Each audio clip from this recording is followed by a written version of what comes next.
Sir, it's highly unadvisable to scramble the podcast. Listen to me, you little shit. I like to scramble the podcast. Welcome to the Double D experience. I am Jorgen von Strangle, toughest fairy in the universe.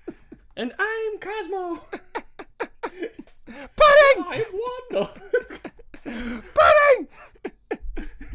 Oh, welcome everybody. We just waited like a fucking half hour to start recording. Oh yeah, ain't that the fucking truth? Dennis is like dryer. Just shit itself. And he was making And- a like guys, this fucking sound is the dryer equivalent of nails on a chalkboard. But the guy doesn't just like bring it down like, you know, that one dude in Jaws does with his hands on the chalkboard. It's just like he just like that's all you'd hear every fucking 3 seconds. Yeah. Like that's it drove me insane. It sounded like a guy. It literally sounded like a horror movie. It sounded like a swing set rustling in the wind in like the middle of the night, and then you turn around and there's like a child on it, just sitting there by himself, just swinging on that thing, and then you get jump scared and you die like Five Nights at Freddy's. or Slender. Or Slender Actually, can we talk about horror games for a second? Is that what we're going with first? Not really, but it's just like, you know, do you remember that time, like, when we were especially, like, young enough where, like, YouTube was still just kind of getting on its feet? Horror games became, like, such a, like, it was such, like, a fucking big genre and everything. It's Markiplier's entire brand. His and also PewDiePie's as well. Yeah. I think it kind of started off of his, like, PewDiePie's because, like, he was playing Amnesia. Yeah. And he really, like, did popularize the whole, like, Let's Player shtick, Yeah, just like I believe. just like Mark, like really blew up Five Nights at Freddy's. Yeah, and obviously, I think a lot of those games could also attribute their success to, like, obviously those two. Because, truthfully speaking, none of those games, Five Nights at Freddy's, Slender, or even Amnesia, are truly, like, I mean, they are iconic, but I think as far as, like, games themselves, they're not really that remarkable. And I'm only saying that just because, like, horror movies and horror games really also specifically, they all follow the same sort of formula. Yeah. And, like, jump scares is, like, the bread and butter of the whole fucking It thing. depends on... No, that's not always true. It depends on what you're playing, though. But, like, a lot of the games that we kind of see, like, especially the ones that kind of blew up because of, like, PewDiePie and Markiplier were pretty, like, lightweight games as far as, like, file size go and even, like, as far as how they were made. Yeah. Like, they weren't exactly, like, you know, fucking AAAs, obviously. And it's, like the only AAA horror title that I know of off the top of my head is obviously the Resident Evil series. And obviously everyone knows of the new one that we got, like, I think it was either this year or the year before, you know, with the big titty vampire zombie lady. Yeah. that everyone obviously knows of. Dimitrescu. And it's, I don't know, like, is horror kind of, I'm not saying is horror dead or whatever, but, like, it's just, like, a genre that I don't think really gets a lot of spotlight nowadays. Like, I don't really see... I could not possibly disagree with that anymore if I tried. You think so? It depends on where you're looking. It's a different market, Dennis. I mean, like, if you're really looking I mean, I guess for, this is like, horror appropriate games? enough. It's the day after Halloween as we're recording this on the Monday, November 3rd. Oh, I wasn't even thinking about that. I guess it works. I guess it some works. sort of relevancy. Yes, the Double D experience is what you're listening to. Welcome. Sometimes scary, sometimes spoopy, but always Scrambling the fairies. but always scrambling the fairies. Let's go with that. It's the market, Dennis. Mainstream, no. yeah. You got, like, your basic, you know, your AAA titles. You Call have, of like, Duty. stuff like Cyberpunk getting a bunch of attention for no reason, even though it's trash. All that kind of stuff. You got, like, your main AAAs. You got your Nintendos and whatnot. That you got all those IPs. Horror games don't get that because they fit more of a niche. You know, they don't fit that sort of main, like, line. I mean, they got some occasional ones that sort of split that mold a little bit, like Dead Space. There were ads for Dead Space on TV. Dead Space 2, there was a marketing campaign, actually, where the whole, like, brand of the game or the marketing shtick was that, oh, it's not your grandma's game, and they literally just had a bunch of literal grandmothers reacting to the game as their commercial on TV. Not just... Oh, Dead Space, yeah, it was There's Dead Space, yeah. And it's not even just that. I mean, there's Resident Evil as well. But besides just like the mainstream horror games, not to mention zombie games, which are huge. There's Dead Rising. But those barely count as horror. Yeah, because you have a gun. It's like, that's the thing with like those horror games. It's like when you actually have a way to defend yourself in the game, it becomes significantly less scary. And then I could play it, and I don't like horror stuff. But they're not all relying on jump scares. Just the ones, like those sort of lower budget ones that started out before they got big, like stuff like Five Nights at Freddy's are. And it's because the niche for advertising those isn't mainstream like ads or whatever, or something you'd see in a store. It's YouTubers. It's YouTubers. Yep. And streamers. Some of those games are literally made for streamers to the point where they now have streamer modes in them to make sure there's no copyright music or anything that comes in there. Like, a lot of games are doing that now. The Guardians of the Galaxy game did that, actually. You could turn on streamer mode just to ensure you won't get, like, fucked in the ass by, like, DMCA when you're playing that. But what I will say about Five Nights at Freddy's, I will say this embarrassingly, because when I was younger, when it was new, I was actually kind of like super into it, to the point where I would like. I mean, as everyone was, really. I was, yeah, but I mean, it was just a phase. You know? It became like another typical fucking Adventure Time, Nightmare Before Christmas, Hot Topic. You know, like I buy my tops from this fucking like Hot Topic on the second floor of the mall. I love Chica. She's my favorite animatronic. God, those teeth just turn me on so much. Like, no, fuck that. Ew. Like, fuck all that. But, like, what I will say about Five Nights at Freddy's is, I think it's iconic for a lot of reasons. Because what it was at the time, when it was brand new, it was a brand new thing that was genuinely scary because we've never seen anything like it before. And it was before stuff like jump scares in games being, like, the main source of the fear got old. Like, there was that sense of impending dread of discovering what the game was. When you're first plopped into it, you're like, what the fuck is this? Okay, so I don't move. I'm just sitting in this office. Okay, I can turn these lights on or whatever. When you're discovering it, and then you see that one of those fuckers on the stage is gone, you're like, oh, so that's what this is. And not even just that. What I will say about Five Nights at Freddy's to defend it, I mean, I'm not knocking Five Nights at Freddy's. Like, at all. Like, it's at least, you know, all I said at least, it was just based on the fact that, like, you know, we haven't really gotten anything even close to that. And not to mention, again, all I was saying... FNAF is doing, like, other stuff now, you know? Like, now they have, like, that security breach game it is where you do move. You play as a security guard, but you're walking around, like, the fucking restaurant now and stuff. It's, like, a totally different kind of game. Okay. Yeah. And all I was saying is that, like, a lot of those games, that we kind of know of, Slender, Five Nights at Freddy's, and even, like, fucking Amnesia, they got big because of YouTubers. Yeah. Like, they didn't get big because look at Among Us. It was groundbreaking. Yeah, like, which is kind of a shame. Like, a lot of those games didn't get big because they were groundbreaking. They got big because of the people that were basically uploading videos about it and the reactions that people were getting. Like, fucking, I think PewDiePie's one video about Amnesia still has, like, close to, I think, maybe millions. Markiplier's original first Five Nights at Freddy's video almost has 100 million views. Like, to this day. It's at, like, 97 million right now. And, with Five Nights at Freddy's, I mean, what I will say is that people will knock on it for being just like, oh, dude, it's like literally just a fucking point and click game. And yeah, it is. It has other mechanics to it that make it a little more than a point and click. But besides that, I was always very impressed by Scott Cawthon's ability because he made those fucking games like by himself. Like, literally by himself. Just jacking it in his room. And he like to Chica. And I was always impressed by his ability to tell such like a lore heavy and labyrinthine story using nothing but like these pre-rendered images, little GIF animations of jump scares, and a couple of Audacity files. You know what I mean? It's like that's all it is. That's all that game is. It's so fucking bare bones to the point where it's just like, oh, well, how are you ever going to make anything deep out of this? And he did.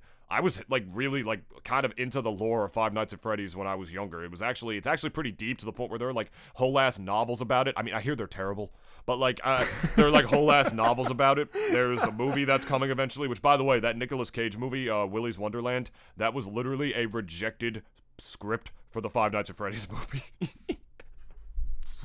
Yeah, but it got made anyway, and they got Nicolas Cage to be in it because, of course, that exists.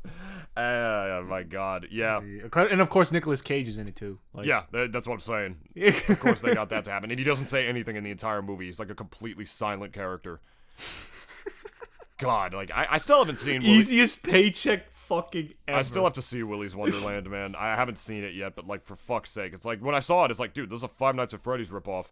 And then it turned out it was literally a rejected script for the Five Nights at Freddy's movie, and it's like, oh, wow.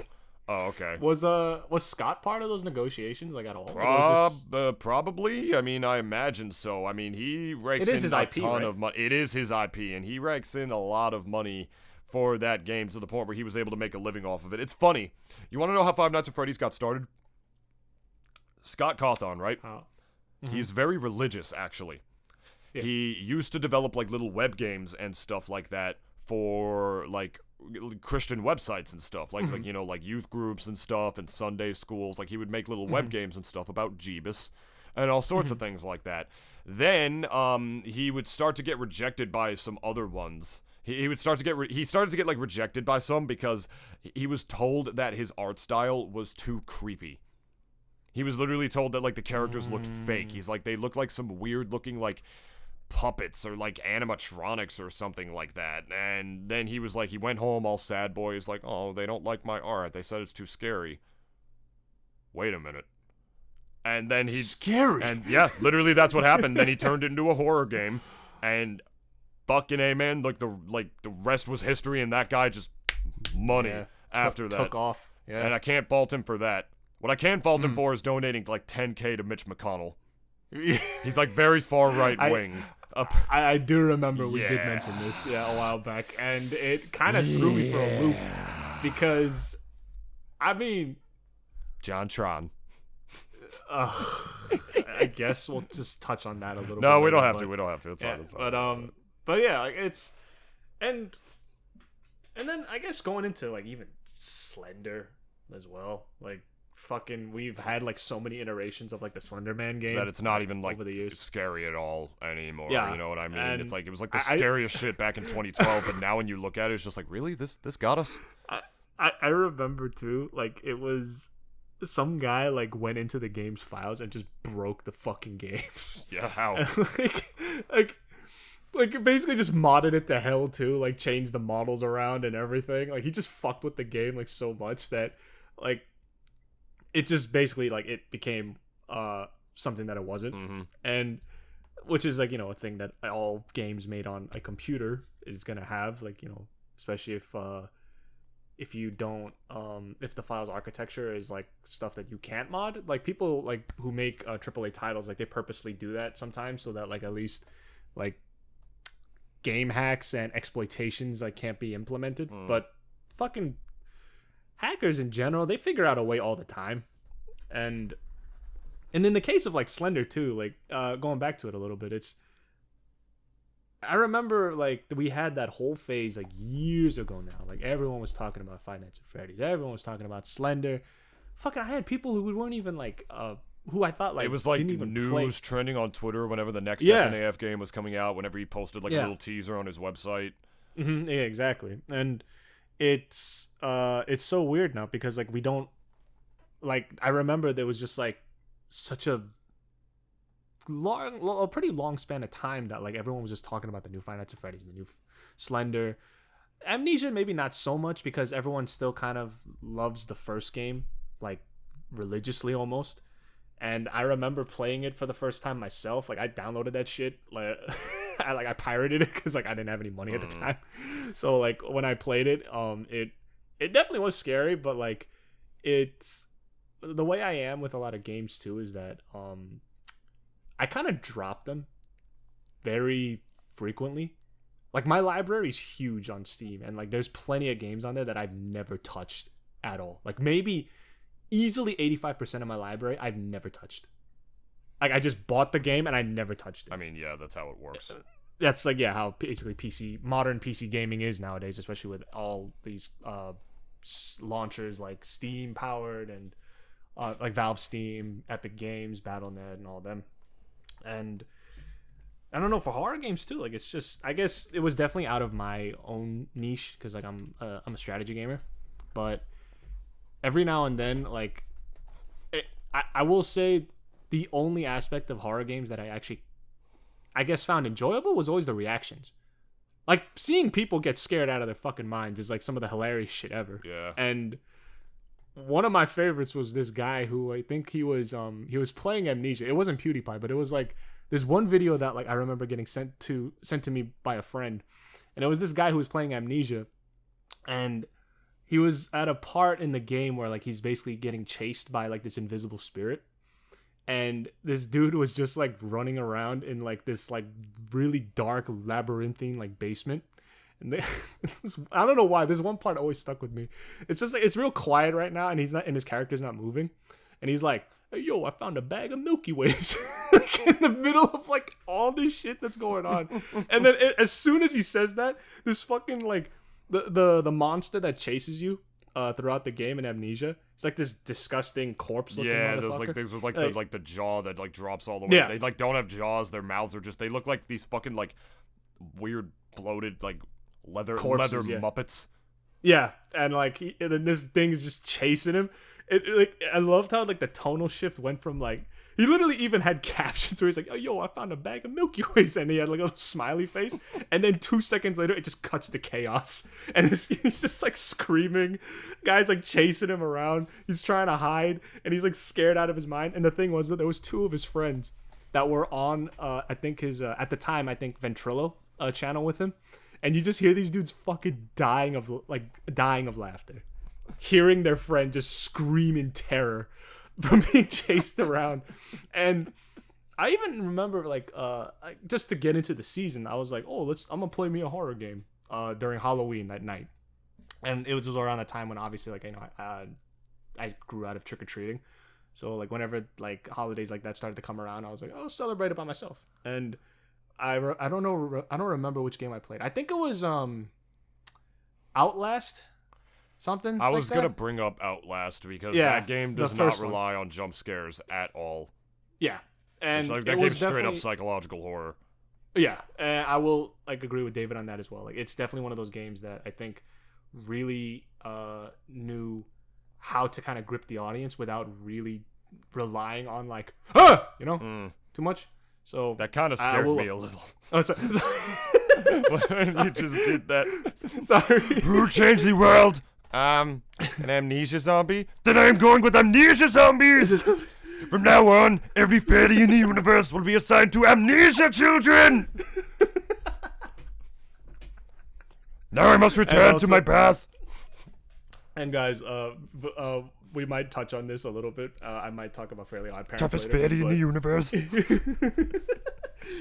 Hello, I am David the Riverall, semi-strongest fairy in the universe. I went as Plankton for Halloween. Oh, did you really? Yeah, I'll put that on screen right now. I'll put that on screen right now, or maybe I'll make it the thumbnail for like all of like you Spotify listeners or what? You Muppets. you freaking Muppets. Let me see if I can find this in here because I took a couple selfies. Like, Dennis, you're gonna love this. Look at this shit. I got like a I got like a plankton head, and I put it on my head. I was just texting everybody. I was just like, yo, the plankton head stays on during sex. I fucking love it, dude. Yeah, and I tried to just block out as much of my face as possible with a mask and with the sunglasses and whatnot. The difficult part was being 6'5" and wearing that shit. I would bump into every tree branch, every like doorway that I was walking into at the get together I was at. It was, I was sweaty. It was awful. I didn't wear it for most of the night when we were inside after we got our candy.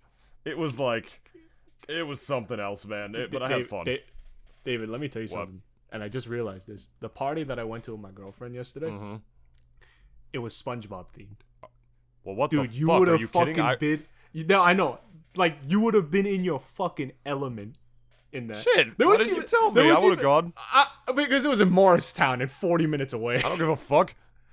All right, well, next time I'll let you know. But like the thing was too is that people were also dressed up as like some of the most like I completely forgot you were a characters like the fucking Dirty Bubble. Oh, wow. I like completely forgot that guy was even. I thought I was gonna see a Man Ray or Friggin' something like at least. Fred, like the Bluefish, like those like little background characters. The My Leg guy. Yeah, the My Leg guy. There was Oh, it was so funny. I mean, I don't know if he watches this, but like, there was one guy. He was like some tall ass white dude, kind of like you, but he was blonde.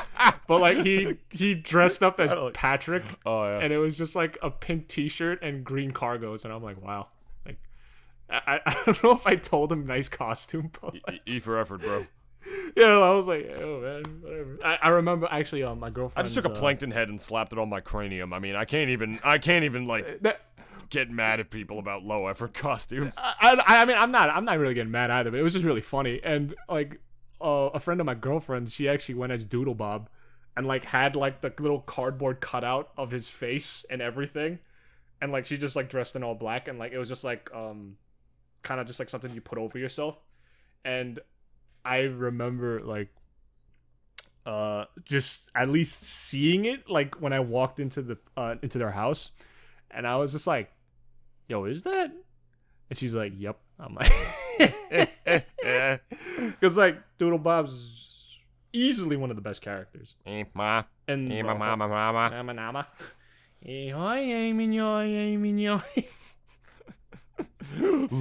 Look at him. He's hideous. That bow tie. That tie. That shirt. And those holes. So hideous. Oh, but they look good on you, SpongeBob. They look good on you.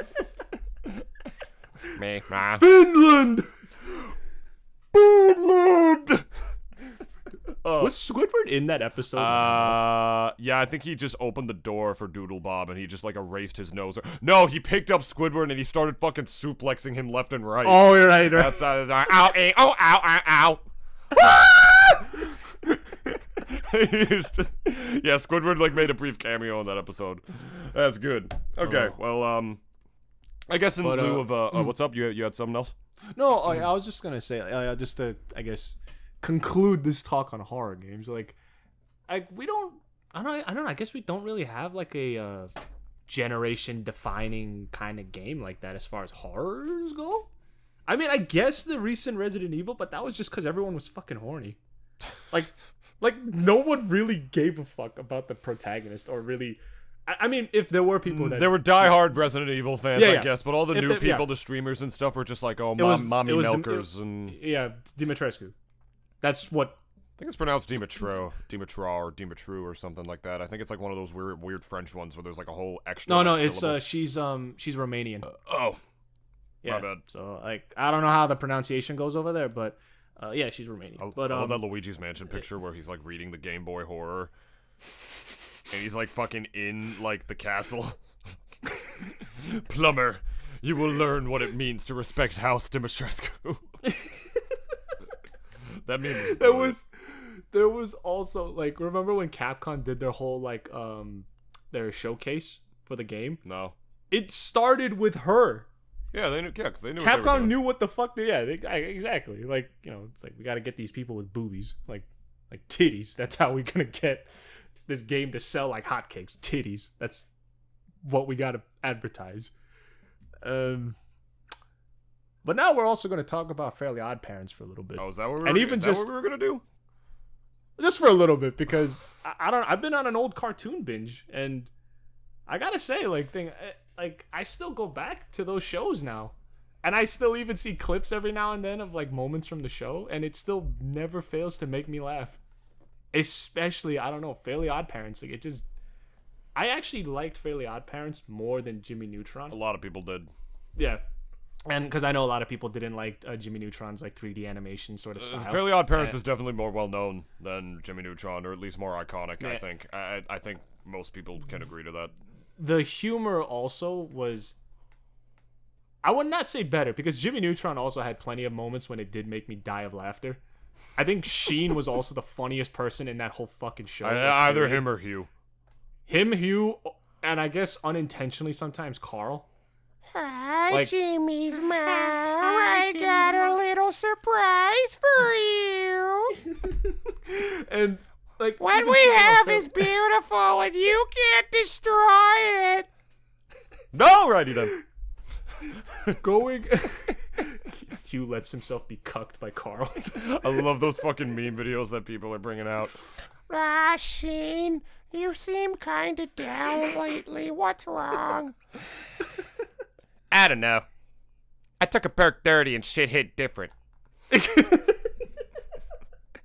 I love that shit, man. Like those videos. The fucking lo-fi shit with Carl Weezer is amazing. And especially too, because like, you know, we also grew up with that. You know? Yeah. Like people from around our age, they grew up with what I like to call at least like Nick's like golden age. Yeah. And not to say that Nick's shows are shitty just because I've never seen any of them. Jimmy Neutron but- character and fucking Nick All-Stars. There really He isn't. might be. Give it time. Yeah, as DLC, they have to. Yeah. Yeah, exactly. That's ridiculous. All right, go on. They might even have a fighter pass. Who knows? Just like Smash. I hope they do. If Nick is basically just taking notes at this point about what Smash did, I'm pretty sure they're just gonna do the exact same thing. Apparently, Could Warner see it Brothers is trying to make their easy. own fucking platform fighter now. Apparently, everyone's trying to do it. So what? Warner Brothers using DC heroes? It's called like multiverse or something like that. Not even just DC. It has like Cartoon Network characters and shit. It's got like Finn the Human. It's got Okay. Steven Universe and shit.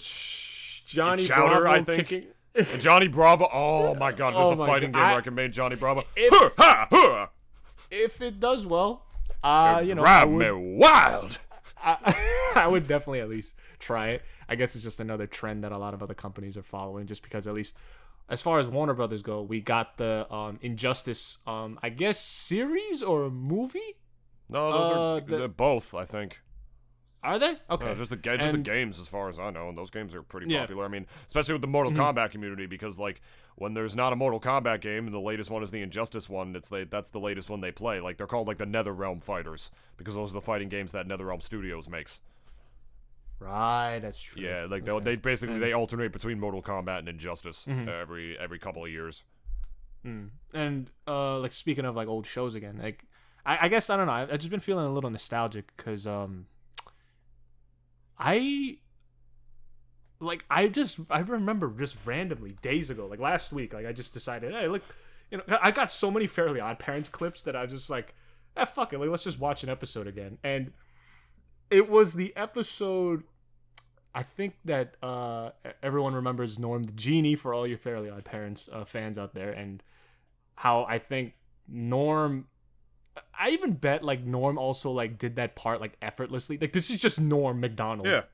Playing himself as a fucking genie. Like, I'm pretty sure, like, him, you know? yeah, like he didn't need any sort of coaching whatsoever. Like, cause also Norm is also just inherently funny, like, and he just sounds like such like a run of the mill like white dude, but something about the way that he just delivers his jokes as well just like always fucking gets me. And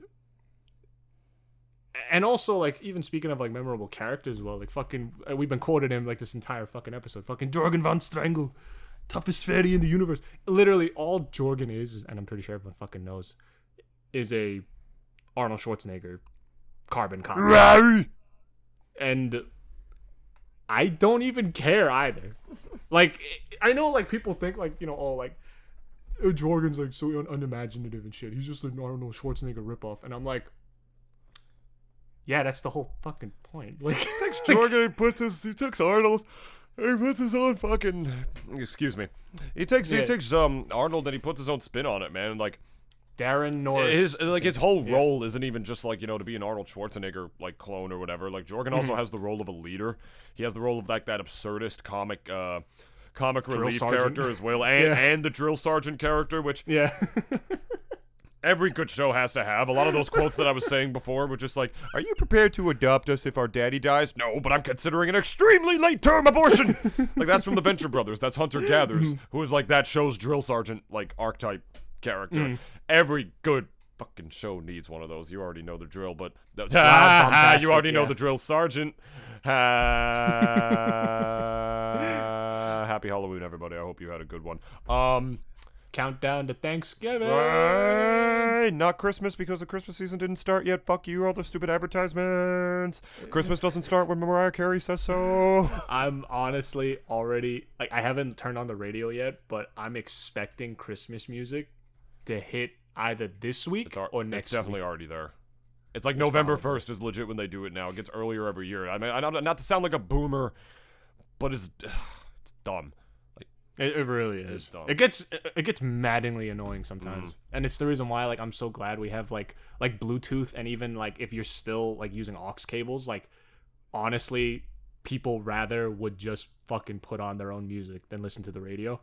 I mean, I know some people who like obviously just leave the radio on to like listen to like the news and shit, and kind of just like, if music's really like, if they don't really got like a preference, like they just put on whatever just to like, it's not just quiet in the car.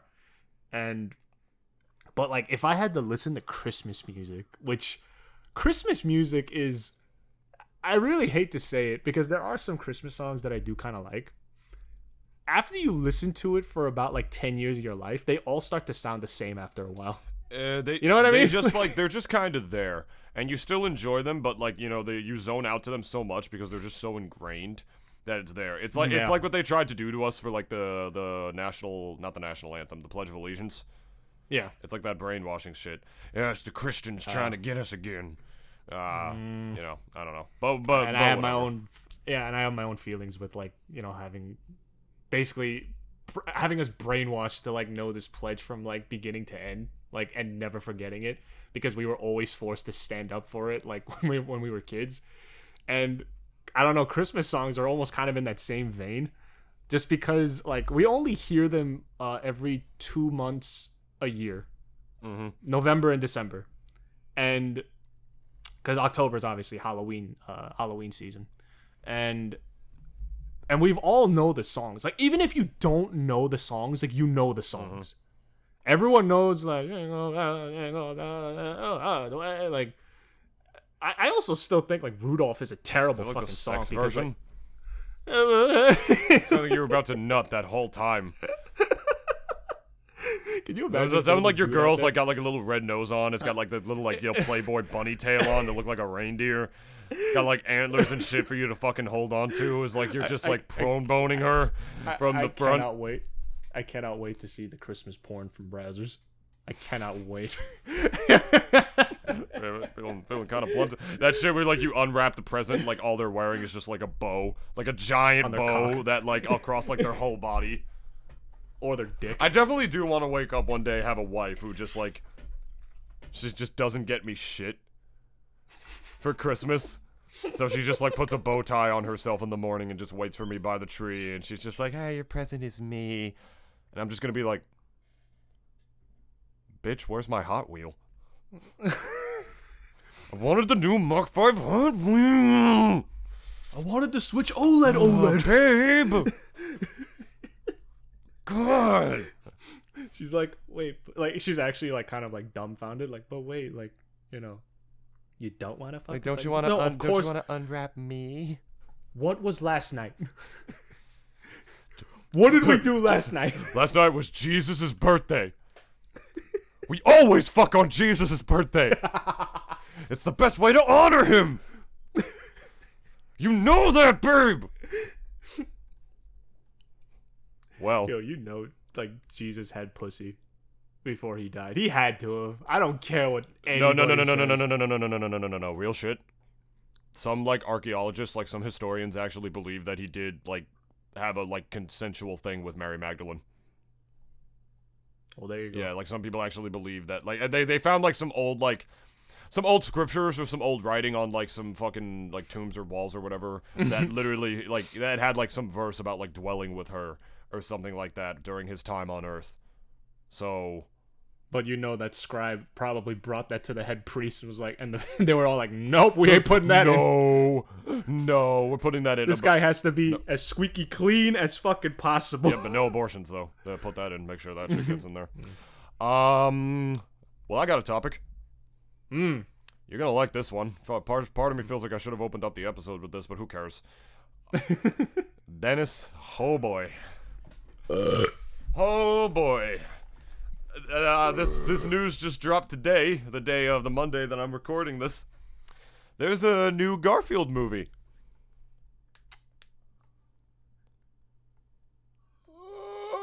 No, listen to me. There's a new Garfield. Is it still Bill Murray? No, there's no Bill Murray. No, there's a new Garfield movie. You wanna take a guess at who's voicing Garfield? Oh, fuck. You wanna take a guess? You? No, it's not me. I didn't get that role. Not yet. I don't Dennis, know. I'm not kidding. Chris fucking Pratt.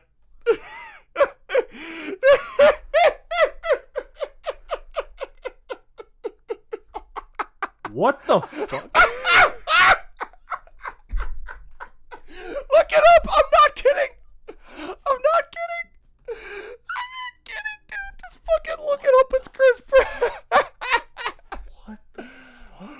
know. I know, dude. It's insane. Yo, he gets fucking casted in Mario, and now he's just gonna get all like the animated movies now. Dude, he's gonna voice every fucking like character like from our childhood growing up, dude. He's literally just like if he could do it, whatever. Hats off to him. But like, we haven't even seen him in the. Fucking But Mario dude, movie. come on. I know, yeah. I know Garfield, a 6'2".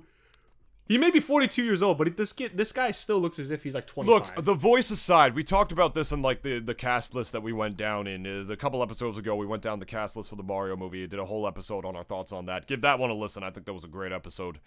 Really funny one too, as well as informative. You know, people will immediately think, oh, the voice doesn't fit, they're gonna suck. It's not just the voice. It's about how somebody can actually embody the character, embody the spirit of that character. Yes, then the exactly. voice comes second.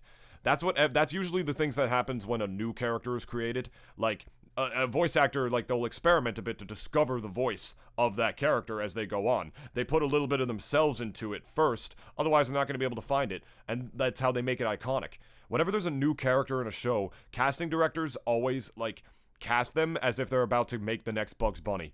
Just in case, you know, like if they want the character to be as original as possible, that stems from the actor extending a piece of themselves into it. All the iconic shit you love, like Bugs Bunny, Mickey Mouse, like they originated from like voice actors who took a piece of themselves and put it in there. They weren't impersonating somebody else beforehand to make that character who they were. That's not what makes them iconic. And then you might, like, call me a hypocrite, be like, oh, well, David, you were just talking about Jorgen von Strangle, and he's literally, like, an impression of Arnold Schwarzenegger, basically, but he's iconic. Yeah, he's iconic for a whole different reason, because he takes his, like, own spin on fucking, on sort of, like, the archetype of the drill sergeant Arnold Schwarzenegger. He sounds like Arnold, yes, but he's also got his own, like, personality traits that contrast it as, like, a parody of it. So he's not like Mickey Mouse or Bugs Bunny iconic, obviously, but he's a big part of like a whole generation of kids and our childhood and whatnot. Plus, he just has so many hilarious and iconic lines, so he's iconic for a different reason.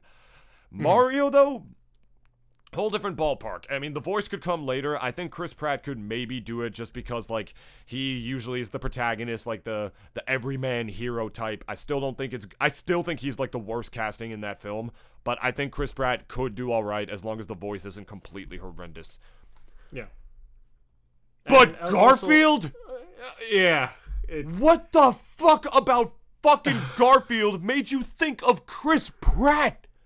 I mean, maybe that's the thing, though. Again, we are not passing judgment. No, I am.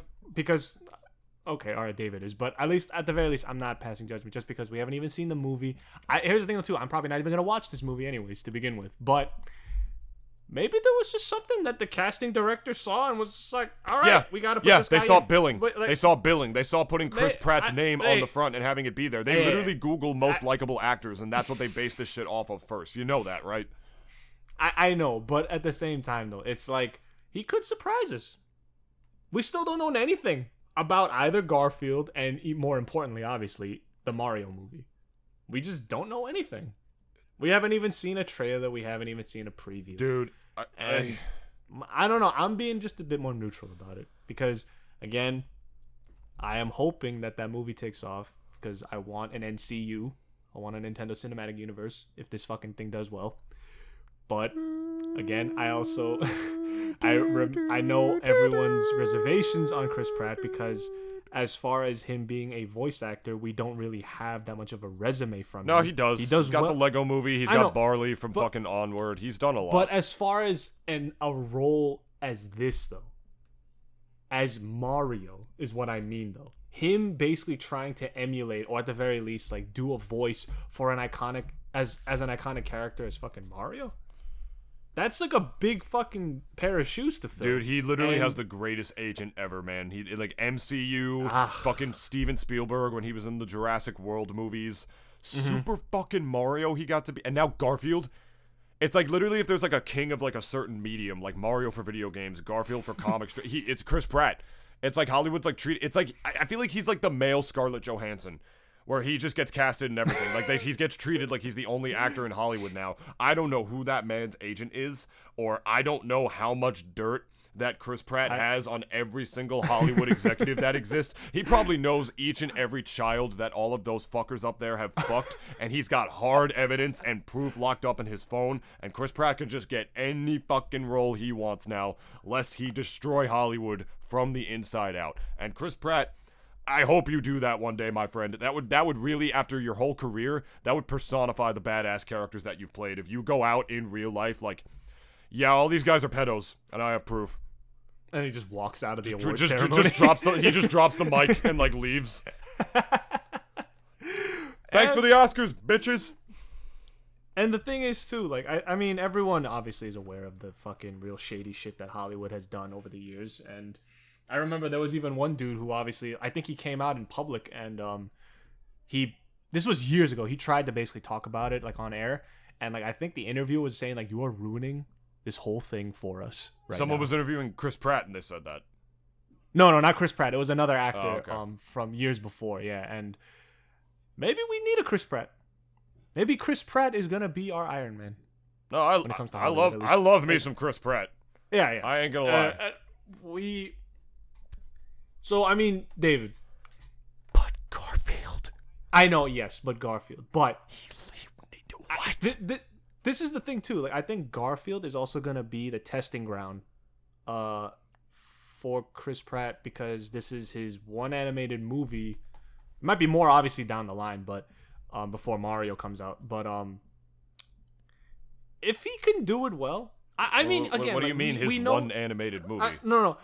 Like, cause he's got more movies probably coming up before Mario, and obviously the one of them is this Garfield movie, and he's also doing he could possibly maybe doing a lot of characters that haven't really had any sort of presence within Hollywood for so long, because the last Garfield movie was fucking what, like literally a decade ago? Yeah. And no one really remembers Garfield anyways, like in this current fucking generation. Like no one really knows who the fuck Garfield is. I mean, dude, people made investments in him. Viacom bought him in like 2020.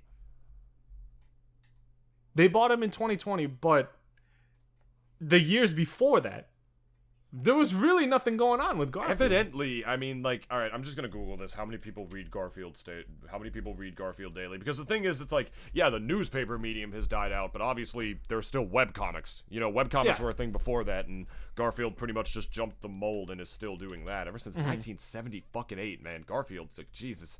How many? Hold up. How many readers does Garfield get daily? Let's figure that out real quick. I mean, holds the Guinness World Record for being the world's most widely syndicated comic strip. Cat has 16 million fans on Facebook, syndicated in more than 2,500 newspapers and journals. I'm trying to see how many daily readers it gets, because like print as a medium is dying, and you would imagine that Garfield, if Garfield doesn't adapt, then like what is Garfield gonna do? Like, you know what I mean? Garfield's had like multiple shows. There was Garfield and Friends, which lasted like 7 seasons in the 90s. That show was huge. Then there was the Cartoon Network show for a while, and that shit was whack. I'm not gonna lie, that show was not good. I just thought it was ugly. It was a 3D one, and and then there's obviously there's the 2 movies with Bill Murray, who I thought was great as Garfield, which really embodied the spirit of Lorenzo music very, very well. But like, that's the thing, man. You know who would have been great? You know who would have been fucking great as Garfield? H. John Benjamin. Sounds familiar. Hold up. H. John Benjamin is the guy who does Archer. Oh. Yeah, like that sarcastic voice. Oh, yeah. You know what I mean? He already sounds like Garfield, man, and he looks like Garfield. If you've seen the dude, like, he would have been great, and he's a big star at this point. Bob, the guy from Bob's Burgers, that's him. He's Bob in Bob's Burgers. Seriously, he would have been perfect. He fits the aesthetic so much better as well, but no. Chris Pratt. Because he's the Hollywood star. He's like the Hollywood wonder boy, Chris Pratt. I'm sorry. I'm giving him the benefit of the doubt for Mario, because Chris Pratt fits at least that hero archetype of characters, you know? Yeah. And that's who Mario protagonist, is. Protagonist that vibes. he's got big protagonist vibes to him, he does. But Garfield, I mean, At the very least, I mean, when you think of like Chris Pratt and his range, I mean, I think of something similar to Garfield in that the man was Andy fucking Dwyer. Yeah. So that's kind of Garfield-like. A little bit, like at the beginning, you know. But Andy where was, he was fucking fat stupid. well, yeah. And Garfield's stupid and like Garfield's smart. He's smart and sarcastic, cynical smart. And that's what makes him like stupid in that sense, but not dumb as in like, duh, tripped on the banana peel. Lasagna. Mondays. Oh. I mean, he will trip on a ball and then lodge his cranium in the toilet if it does wind up being a Monday because he is cursed. Wait, so this Garfield movie, is it gonna be like it's animated. Animated. Okay, we're not gonna get a repeat. No. Which, I mean, I didn't mind those movies. I thought it was fine. I found them funny the 3 times that I watched them, and then every other time it just made me annoyed that I'm still putting this fucking DVD in my DVD player. And I don't know, David. I don't really have that much of a problem with it. Only because, one, I don't really have any attachment to Garfield. Like, I mean, I remember I had a fucking Webster dictionary that had, like, a bunch of Garfield comics in them, which I thought was like, whoa, okay, I never, this is the coolest dictionary on earth. It's a real fucking nerdy-ass Asian saying that. But I don't know. Like, I don't think there's really that much of a problem. Because it'd be one thing if they got, I'd say I would be more alarmed if they got someone who is like practically a fucking B-lister as the voice for Garfield. I would have preferred a B-lister. No, I would have absolutely preferred a B-lister. I'm pretty sure you can quantify H. John Benjamin that way. Maybe you still can. He's pretty much just done like... He's like an A- comedy. I guess, yeah. But like, I honestly think he would have been perfect. Perfect. No, yeah. No pun, and I don't mean perfect as in like, you know, like the fucking like 45-year-old like fat woman with like 30 cats at home who uses like perfect. It's like that ironic. Well, this was a perfect Friday night. Yeah, the kind of woman who probably has never even smelled a dick in her life. But like, I don't agree. I mean, the thing is, it's like, it's May 24th, it was announced that, like, wow, Jesus, 2016, they announced that they were making this movie? Wow, that is crazy. But the thing, Viacom buying Garfield halted the production. That's what happened. It says, August 2019, Viacom acquired the rights to Garfield, leaving the status of the movie for the time uncertain, with Dindal confirming that the film was still in production in December 2020. And then on November 1st, 2021, Chris Pratt was announced as the voice of Garfield, with animation being provided by DNEG, a production company of the film. And, Sony Pictures is maintaining global distribution rights for the film, except for China. Of course, except for China, because they got to make sure nothing is offensive in there, you know. Someone said that Garfield looks like Xi Jinping. The rest of these guys. Garfield looks 20% like Winnie the Pooh. We must cancel this movie. Fucking God. No, I just... Oh, and there's the direct-to-video films as recent. Oh, not to mention the untitled Garfield series now, because that's why Viacom actually bought Garfield. There's going to be a new Garfield show. But this time not on Cartoon Network. Instead, it's going to be on either Nickelodeon or Paramount Plus, because Viacom owns Garfield now, so they just completely switched the rights to that because all that stuff used to be on Cartoon Network. So no, dude, I mean, they're still making Garfield shit. People still care about him. Apparently, he's not something for our generation. You know what I mean? Yeah, we're like, yeah. You know, like webcomics, like people, like our people, like really never really liked the funnies as much. Our parents definitely did. I read the funnies when I was a kid because I liked Garfield. I read like the books, like the little collections and whatnot that got like more like young kids into Garfield, and maybe very little kids might still like him. But at the same time, I feel like most little kids nowadays, they probably don't know who the fuck he is. Yeah, you know, it's weird. If there's one fucking IP that I think would be great for even our current generation, even like the ones coming after us, fucking Calvin and Hobbes. Yeah, I read the shit out of Calvin and Hobbes when I was a kid. And I think almost every one of us, like, eventually, and plus Calvin and Hobbes got like predicted a lot of shit that we would deal with in our lives anyways, and it's no wonder that it still resonates with like a lot of like I guess like Gen Zers and even like millennials, like all of us like kind of really like do resonate with like what Calvin and Hobbes was really about and what it embodied. And I'm surprised that as far as movies go, we got a Peanuts movie that came out like fucking. I never like, a saw couple that. years I back. wanted to see that, and I never saw it. I kind of wanted to watch it too, and I remember even like Peanuts had a lot of really great holiday specials. I think it's still like one of those few like definitely one of those few series or slash like IPs that still kind of like hold true to this day. And Calvin and Hobbes especially, like I think if anything, I guess this would be like my fantasy casting choice. Fucking Chris Pratt as Hobbes would be fucking great. Yeah, I can see that. I think I can like, really that see would that. be fantastic if anything. Like if that they ever sort got of their big hands on it. brother type to just give you a hug Yeah. while still having that sort of like innocent like humor to him as like the voice of reason. I think that's actually perfect for Chris Pratt now that you mention it. Fucking Calvin, I could definitely see them doing this. Not that I'm saying that it would be perfect, but I could see them doing this. They would get Tom Holland. Like So 'cause Tom literally, it Holland's- would just be like Onward, but for Calvin and Hobbes instead. yeah, literally, because like fucking at least Chris Pratt and Tom Holland, they work pretty well together. Yeah, Onward was phenomenal. I wish more yeah. people were talking about that movie. I think that's one of the best movies Pixar made in a while.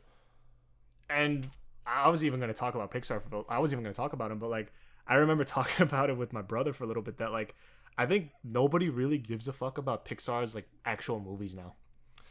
Like Luca came out, and I don't even remember hearing a fucking thing about it. I think the and pandemic I don't hear has, nobody talking I about think the it. pandemic has part of the thing to do with that. You know, you don't get the in-theater experience with a lot of these movies anymore. Onward was literally the last one that was in theaters before COVID hit. I remember going there, and there was literally no one in the theater because no one was there.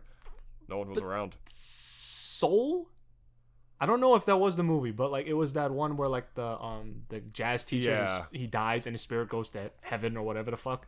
And Heard it was incredible, but I didn't see it. I watched it and I didn't feel that way about Yeah. it. Like personally for me, like I think because I think it also just kind of stems from the fact that like, at least when it comes to Pixar and even just Disney in general, because Pixar's owned by Disney, it almost seemed as if like as far as promotional material and even like marketing went for like their latest movie, which was Luca. Which, I mean, I never watched it, so, like, I don't know, like, that, my whole thing's not even about that, it's mostly about the fact that it seems as if now that, because ever since Disney acquired, obviously, Marvel and Star Wars, that's where they want every one of the consumer focuses to go to. And it just seems as if a lot of their, like, headlining movies that we kind of know of and love from, like, obviously, even just Disney Studios and Pixar, and also sometimes both of them, it's almost being laid out on the sidelines now. Because, dude, like, people fucking froth in the mouth for Star Wars. People frothed at the mouth for Loki and a lot of those are the cards I didn't that get came yet. out. I didn't get the Star Wars decks. Oh. Like, the, it's just, like, and I remember, like, you know, obviously, like, everyone knows, like, the Disney classics. Everyone knows Toy Story. Like, I still think Toy Story is easily Pixar's, like, still, like, I think easily their most iconic movie. It absolutely. Toy Story is one of the most iconic movies ever made. Period. It was like literally, and it was also- literally the first fucking 3D like CGI fully film. 3D animated. Yeah, Yeah. that's true. And also now we're getting Lightyear, which is Yeah. I guess Buzz Lightyear's. I'm actually gonna say it. I was actually kind of excited when I saw that. Yeah, I'm surprised they haven't done yeah. anything like this a while back. Maybe they feel like it's iconic enough to do that. What it is that it's an origin story for the fictional Of Buzz human Lightyear. character of Buzz Lightyear, who inspired the action figure. Like it's supposed to be a movie Yeah. about the guy who they based the toy off of. Yeah. And I thought this was long overdue. Oh, that's Chris as well. Evans. Like, That's Chris Evans. It's gonna be yeah. Buzz. I didn't Yep. know that. Captain America is gonna be Buzz Lightyear. of That's Star fitting. Command. And That's really fitting. it is, yeah. And I honestly thought too that like because Buzz has already had like a couple of different voices over the years. We had Patrick Warburton, Yes. who voiced from the Star Command series. BS which I remember- 113 to the third is my alma mater. I forgot that show. And That was obviously, Patrick Warburton. Yeah. it was just peak Patrick, honestly. I think that whole show, especially, I remember Pixar actually didn't really like that show, like, period. And it almost, like, they wanted everyone to kind of forget that show even existed. I don't know Wow. exactly why. I just heard rumors about Evans it. didn't even fucking but- audition. And Literally says he was the first. I'm sorry, go on. oh no, yeah, I it's just like one of those things where like, because Toy Story's had like their side material from the past, but like it's only now that like I mean we got Toy Story 4 from like what like fucking a year ago or 2 years ago at this point. I didn't see Toy Story 4.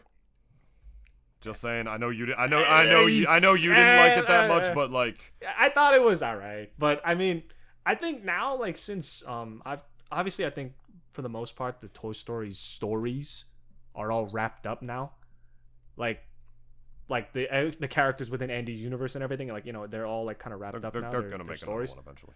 I know, yeah, obviously, but like I really do like the fact that this is the route that they went with Lightyear, because who knows, maybe we might even get like a fucking Woody movie and if they like did it in like a really fun sort of Western style, like sort of like if they film it in that kind of way, I'd be down for that too. And yeah, the whole thing about Woody is that he's supposed to be like an older toy, like from a different era. Yeah, way different era. Yeah. And it's just like how Prospector fucking said it too. Like I'm getting real introspective with this. It was like, what did he say? Like once the astronauts went up, everyone just started playing with space toys. With space it's toys. Like, why did that show got canceled? That was a great show. Why cancel it? It's like 2 words, Woody. Sputnik. Yeah, that was good. Oh. Toy Story 2 especially. I think it still stands. I think as far as sequels go, I almost feel as if it kind of overshadowed the first movie, because Toy Story 2 is legitimately just as good as the first film, like if not better. Yeah. And 3, I think definitely, if it ended on that, that's the thing though too. Like if they ended it at 3, I would have been perfectly happy. They should. And after that, 4 is like we want to make more money film. We want money, yeah. Because 3 is absolutely where it should have ended. If we're being honest. And I remember even going. I still remember my night going to see that movie. I think maybe not as a kid, I guess anymore. I forgot what fucking year that movie came out, but. I still remember everything about that movie. I remember even the scene when they're about to be incinerated in the fucking trash compactor. And like they were all holding hands. And everyone knows this scene. Like it literally was like they're basically accepting the fact that, oh shit, okay, we're gonna die. And this is it. Like and the music was so heavy too. That's part of what made the scene. Like it was like these big metal clangings. It was like chung chung. Chung chung. Was it Randy Newman? No, the Toy Story 3 was Michael. I don't know how to pronounce it. It's Michael Giacchino. Yeah, there you go. It was a super Italian name. Like I couldn't. It was the Mets, baby. It's probably eating gabagool as he was composing. He was probably eating gabagool or watching the Mets, baby. It's all about the Mets. It's all about the Mets, baby. Let's go hit a home run. All about the Mets. And I think also like Disney's also realizing too that everyone loves space shit. I mean, it was like that obviously years ago, and that's the whole premise of Toy Story as well. But like, fucking especially Dune, that has just come out recently. I'm going to actually go see it tomorrow. Yeah. Dude, it was killing it in the fucking box office. And obviously, like if anyone even is a Dune fan in this fucking audience, everyone knows that there was a shitty 70s era movie that was made, and the fans fucking hated it, and they've been waiting 40 fucking years for a decent Dune movie. And they finally have it. They're fucking raving, and they obviously deserve it. But like lately though, all of like a lot of this sort of I guess big name movies that we're starting to see now are very heavily sci-fi based. I feel like it's just always been going in that direction. Like the westerns are fairly dead. I don't think there's really a lot of people, unless maybe they're Tarantino, but we already got that with Django Unchained. And that was barely a Western too, like, because it obviously moved from like the fucking Texan desert to like the green pastures of the South and everything. But as far as how it was filmed and how like the whole cinematography was, it was very Western style. Like the good, the bad, and the ugly, that kind of stuff. Jesus, Onward fucking flopped. I did not know that. And that's the thing though too, because it was the beginning of the pandemic, but like that movie's budget was $200 million and it made $61 million back. Onward was at the very least, Pixar at Disney? Well, it made $141 million back. I was just looking at the American budget, but still, that was like a $60 million loss for that movie. And I think even Luca too. Like, I didn't really do too well either. Luca, it's not there. The information's not there yet. Okay, yeah. So give it maybe a couple weeks, but I don't think it probably like. Look, as far as like what the biggest money makers are for Disney right now, it's the Marvel and the Star Wars series, and dude, I'll tell you this much right now. Like, nobody really gave a fuck about Disney Plus until they decided to put The Mandalorian on there. No one gave a flying fuck, at least initially, about Disney Plus until Mandalorian. And then after they started to put more of those Marvel short series, like WandaVision and Loki, which I heard were good. So, like, I mean, you know, I haven't watched them yet, but, you know, if they're good, they're good, as far as people say. But it just, yeah, I didn't think I was going to really go into this too much, but, like, yeah, Disney doesn't seem as if they're really favoring their own movies now. It seems as if they're favoring now really just primarily their most profitable IPs, which is Marvel and Star Wars. And whatever the fuck else they're going to acquire over the next 10 years, I guess, at this point. Like, it's... I don't know, man. I mean, I'm taking a look here, and the only things that... the only first one, at least, I see that... The first one I see here that came out at a loss was Onward, which I sort of understand. That movie came out, like, right at the beginning. Right at the beginning of the pandemic. So there were a lot of people who weren't, like, going into theaters. That was before they knew they had to make, like, straight-to-streaming movies. That was a $60 million loss. Everything else, it seems like they did at least have some semblance of a profit on. Even The Good Dinosaur, which was like a $175 million budget, and that did not get the best reviews. I feel like that movie kind of went under the radar for a lot of people. It was 332 mil. That still definitely made a profit.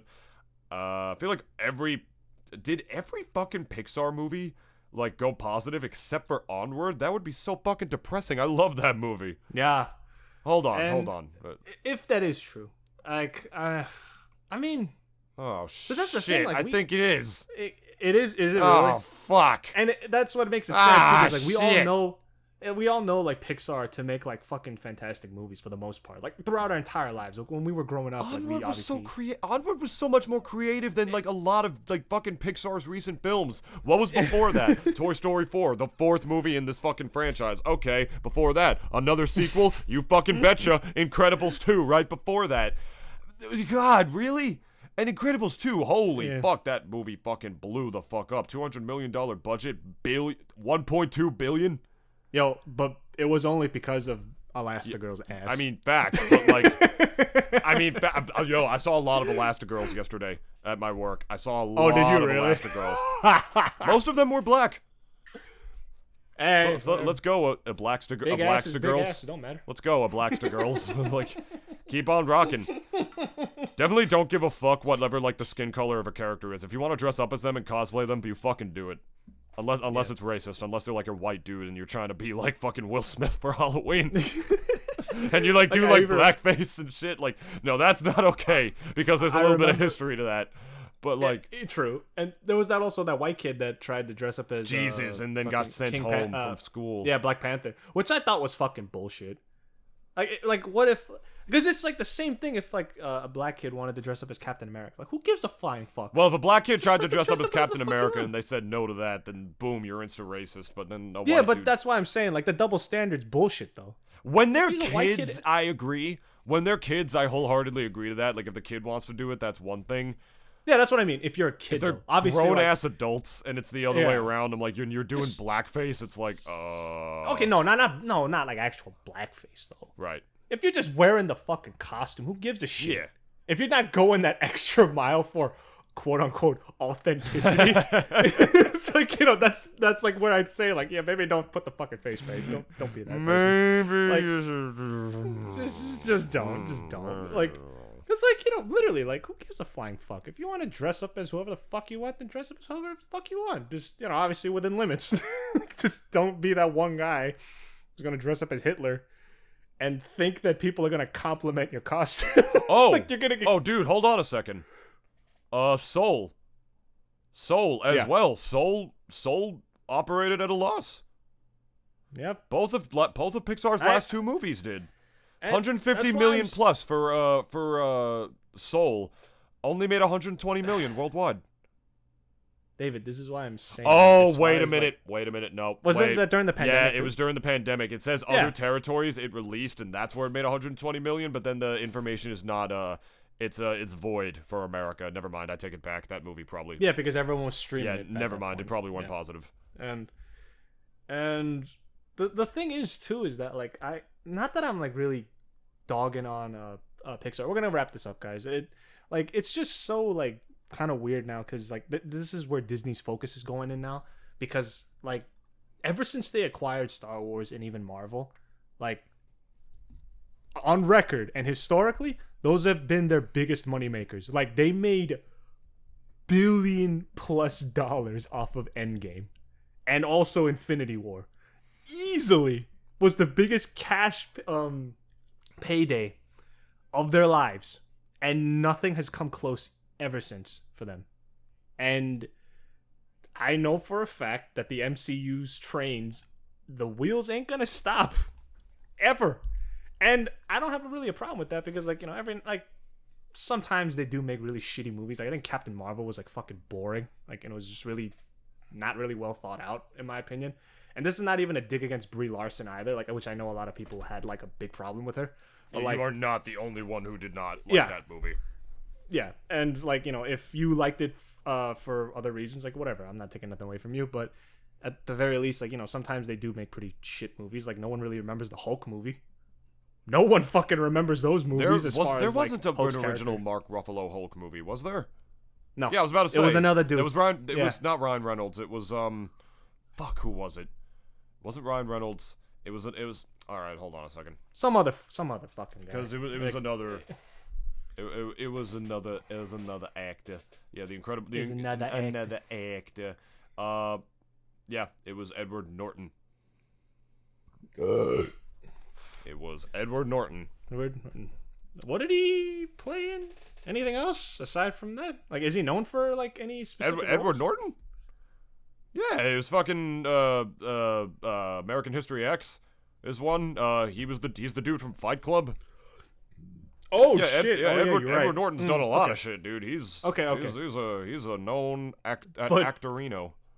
But the funny thing is, though, is that everyone now knows Mark Ruffalo as the Hulk. Yeah. Now, instead of I didn't recognize him when I saw the Avenger movie. I didn't know. I'm like, who the fuck is that? Oh, that's Bruce Banner. Oh, okay.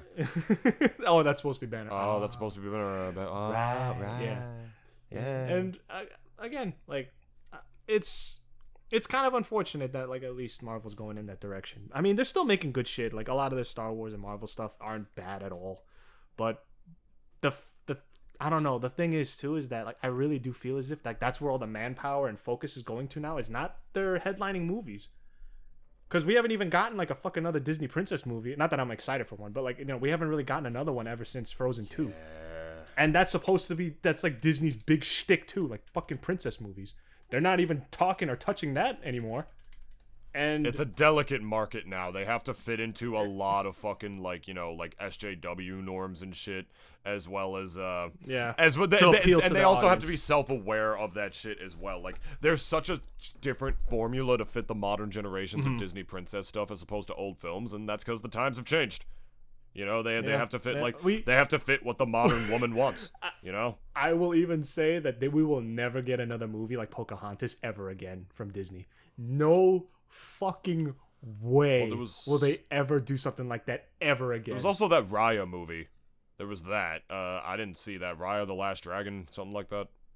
Yeah, which, again, no one really gave a fuck about or even talked about to begin with. Like, I didn't see nobody going as, like, I still saw, like, when I was, like, driving around in Morristown, saw plenty of kids, especially, like, little girls, like, still dressing up as freaking, like, Frozen. Yeah, I feel like a lot of people don't care if they're not in theaters, dude. Yeah. It's like part of like the you know the whole shtick. It's part of like the whole appeal of the medium is that, like, you know, you get to go out with your family and like have a day at the movies and then talk about the movie afterwards and have your popcorn. It's not as exciting when it's in your living room. It's just not. Yeah. It's not like TV shows where they're designed to be binged and then you talk about it with like your friends later or some shit. People have the attention span to watch those movies, to watch those TV shows, even though they're spending more time in front of the screen. Because their attention span is divided between multiple episodes. People don't like to watch an original movie at home as much anymore. It's just the truth. They just don't. They don't unless you have like a big theater setup. But most obviously average people fucking don't. I don't. I do not remember the last time I watched a movie by myself. I really can't. I can't tell you the last time that was. I think the last time I watched a movie with anybody was when I saw Gravity with fucking Riz at his house. Just like, I think before the pandemic happened. Straight up. Like, Maybe, or maybe it was something with my family. I don't fucking know. The point is, it's like the attention span is different. The times have changed. The Mulan live-action movie was one of the worst things that ever happened, apparently. And, et cetera, et cetera. And funny enough, Mulan was supposed to be like their big Asian, like kind of Asian-focused, Asian-American focused. Yo, this is gonna take Crazy Rich Asians down a notch. Yeah. But funny enough, it wasn't I think it just Mulan, brought which Asians was as a whole down a notch. like the funny thing was though, like Mulan They probably is went and saw obviously, this like, movie and they were like, oh. Like Mulan is such a big staple of Disney's history. Everyone fucking knows it, even if you don't even fucking know what incredible, Mulan is. yeah. Yeah, like the original animated film is what we're saying, like not the fucking obviously live action, but like everyone knows that Mulan is such a big staple of Disney's history, and it's so funny that most people and the demographic that they were trying to get with Mulan, they got that demographic with fucking Shang-Chi of the Ten Rings, which is, hey, guess what? A fucking Marvel movie. So funny because that dude used to do like fucking like stock photos. Him? Yeah, he did stock photos, and he was in a fairly decent-ish fucking sitcom. It was Kim's Convenience. It was like some Korean family living in Canada. Like that was like at least the premise of it. And he plays like the older brother. And I mean, I didn't have a fucking problem with him. I thought he also acted fine. I watched Shang-Chi like during my whole like fucking movie binge like with my girlfriend like over the last couple weeks, and I thought he was fine. I was like I think he's perfectly suitable to be part of like the Marvel Cinematic Universe. Like the guy did a great job in the movie. I don't have no fucking problem with him. Like, I mean, like, I'm okay. I don't mean it like that. My whole, I guess, shtick that I was trying to get to was that, like, he has chops. Like, I think he was a great addition to the fucking cinematic universe. If, like, let me change my answer to that. He was a great addition to it. And I think he's going to do fucking great. Plus him and Aquafina. But, again, like, this is just, I think, another proof that the proof's in the pudding. Like, Disney's biggest paydays were not from their, like, Marvel and Star Wars shit. At least the last couple years, specifically, because as far as like even the series that we're getting from Disney Plus, as far as Loki and WandaVision, they're all Marvel stuff. I don't see them making anything like, I mean, a Frozen fucking animated series. It's the beginning of the end, dude. They're doing the buying route. They're just buying all the things, and Disney's not going to stop acquiring assets. Anytime soon. You know what Disney technically owns? The Garfield movies. Those weren't included in the Viacom deal. They still own the Garfield films. Yeah. Oh fuck. well, I guess one thing Disney doesn't own is me. So you can still hire me for yourself as a freelance voiceover artist. Here we go. I'm on Fiverr, baby. You can help me build up my repertoire and hire me for your project, whether it's commercial, promo, character, even like your YouTube stuff. I am down to help you out. Offer some additional services for a couple of additional fees, which we can talk about if you want those or not, or if I'll be able to do those for you later on. But if you like the sound of my voice and you think I'd be a good fit for your project, want me to announce something for you in that stereotypical announcer voice? That is unfortunately just how I talk. And actually no, not unfortunately. That's my moneymaker. This is what brings all the boys to the yard. What am I talking about? This is what makes me a good salesman and makes women like me and then regret me later. So you know what? I don't give a fuck. Here we go. I'm on Fiverr, baby. Hire me up. Here you go. If you want me to say anything for you, give me $5 and I'll do it. But seriously though, give me a chance. I'll do good for you. I promise I'll do good for you. Put me in and I'll win one for the Golden Gadron. Or whatever it is. Put me in, coach. Put me in, fam. I mean, coach. I mean, fam. Coach. That's when, like, the... Yeah, what he said. I guess that's when, like, the coach is, like, your dad. All right, Dennis, do the socials. Okay, we got face... fuck, I keep starting with Facebook. We have face chat and Insta tweet. We have the Snapbook. We have the Twitter and the Instagram. We don't do Rise no more, which is unfortunate, but it's still good Spotify. though. If you want to go buy some, I mean, it's still really fucking good cold brew. But we don't do that plug no more because I don't work for them no more. So Yeah. Bastards. Spotify. Spotify, Google Podcasts, obviously YouTube if this is what you're watching, Breaker, Pocket Casts, Radio Public, and you could also check out our boy Nintoonist here, and you could subscribe to him as well. And you can get all your government updates on our Twitter, which is /Nintoonist. Yeah, pretty much.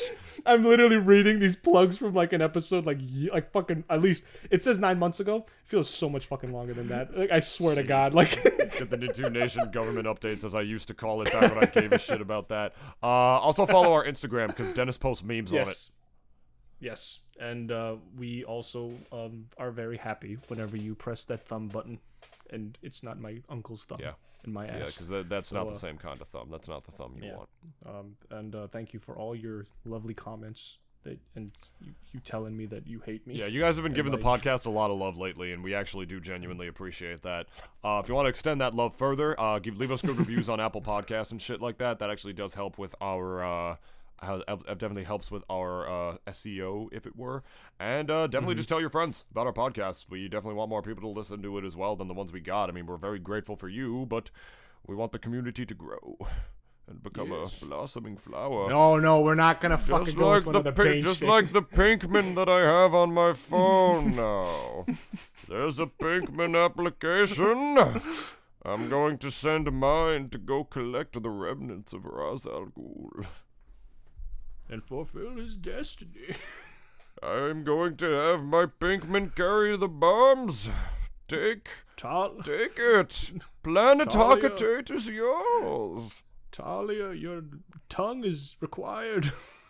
I definitely want to go. I only thought on the day of Halloween to go as Bane. But I didn't do it in time. I don't dress up for Halloween. I don't really celebrate it that much. It's not my favorite holiday. Yeah. And so I was very last minute, like getting that little plankton head and like designing the rest of the ensemble, which was just a black t-shirt, a black mask, a black pair of jeans, and a pair of shades. Just to hide as much of my body as possible, just so I could walk around looking as plankton. I don't know what you're talking about, Krabs. I'm also the League of Shadows' smallest member. Hear me, Bane! Alright, we're done. We're done. Did all the plugs. Yes, we did. Chris, what's something funny to say before we leave? Jorgen von Strangle does not approve of Garfield movie. They should have casted me! The toughest fairy in the universe. Good night. All right. Good night, guys. Thanks for listening. Lights off. Happy Friday. Goodbye. Mwah. Fuck you.